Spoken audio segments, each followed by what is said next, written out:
Hey, hi, hello, how are you? I'm Pia, and today I'm going to be doing my March wrap-up.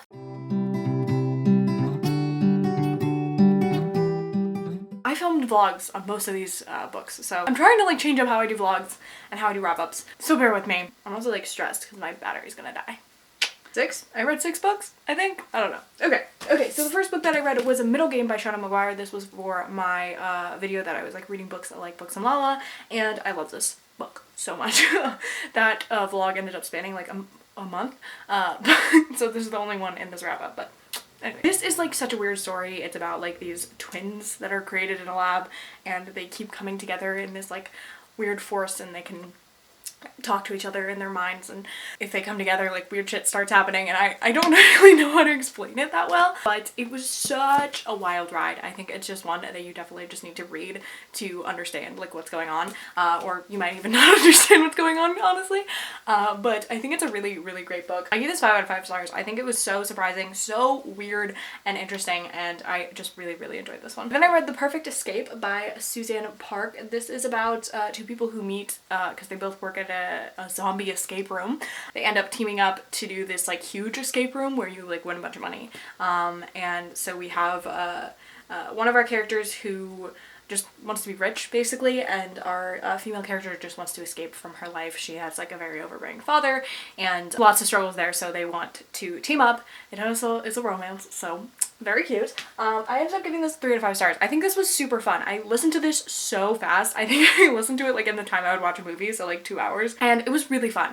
I definitely would pick up more from this author. I think that the concept is really nice and fresh, and the characters were really authentic, and I think it made a really great story and a really fun one that I would recommend if you just like want a fun little light little romance that's a little bit different than your average one. Then I read Firefly Lane by Kristen Hanna. This was incredible. I anticipated loving this, but I just put it off, and finally the Netflix series came out, and I was like, okay, I need to read this. This again I listened to on audio just because it's easier for me to do. This is about best friends, and it's about them meeting in the 70s and then their life until, you know, forever basically. I found the characters so real and so like three-dimensional, and I really loved this book, and I loved the dynamic between the two, and I think that Kristen Hanna just does a really great job writing characters, and it's such a character-driven story. I mean, you're just following their lives. It's such a beautiful story about friendship and about like what it means to like friends and stay through all the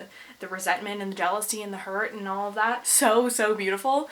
And I absolutely love this. I don't know why I'm surprised, but everything Kristen Hanna writes is just my favorite thing ever. I'm actually really apprehensive to watch the Netflix series just because I loved this so much. Really just like, not that it reminded me of me and my best friend, but I just really got like the feels of being like, oh, I miss my best friend, because it's such a beautiful commentary on that. Anyways, let me know if you guys have read this or watched the series, and how the series is, because I'm a little bit scared to watch it, but I gave this 5 out of 5 stars because it was absolutely incredible. I mean, it was just, if you're not like into like historical fiction, this I definitely think would be a great starting point because it does span like all the way to present day. Then I read Well Met by Jen DeLuca. This is a Renaissance Fair romance. This is about a girl who signs up for the Renaissance Fair to help out her niece, and she's like living with her sister and her niece, and she's kind of trying to figure out where her life is going. And we have our male character. His brother was really into the Renaissance Fair, and his brother passed away, and now it's kind of like his big responsibility, and he's super into it.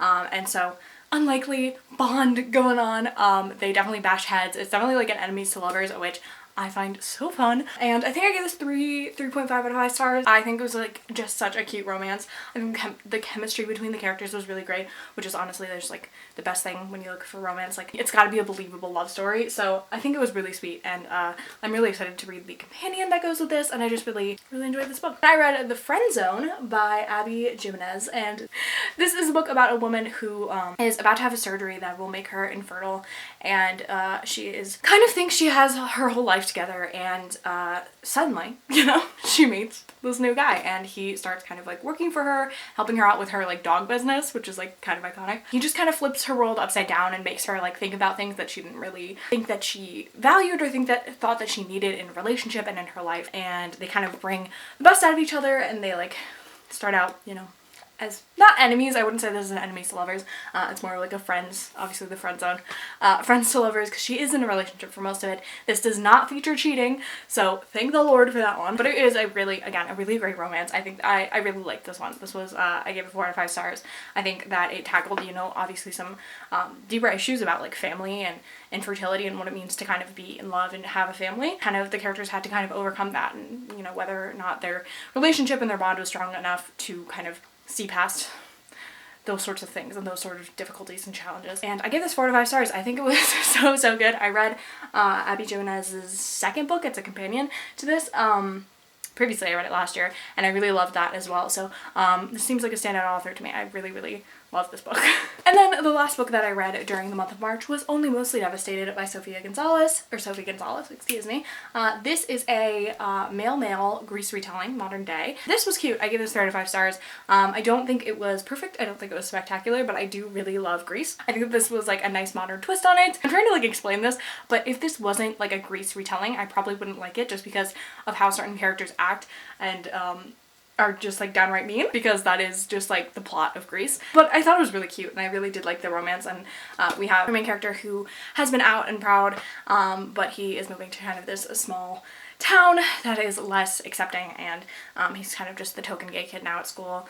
He's got this weird group of friends who are, I think they're roses, but they're, you know, the pink ladies, and you know, they're not very good friends, and you have the summer romance, and I'm describing the plot of the summer romance, and now he sees the guy at school and he just acts like he doesn't know him. So it's about them kind of facing that, and again about we have one character who's coming out and one character who is already out, so it does face like those challenges, and a story about that situation and things like that. And I thought it was good. I gave it 3 out of 5 stars. It just means it was enjoyable. There's nothing really wrong with it, but just wasn't my favorite thing ever. Definitely like a fun read, especially if you love Grease.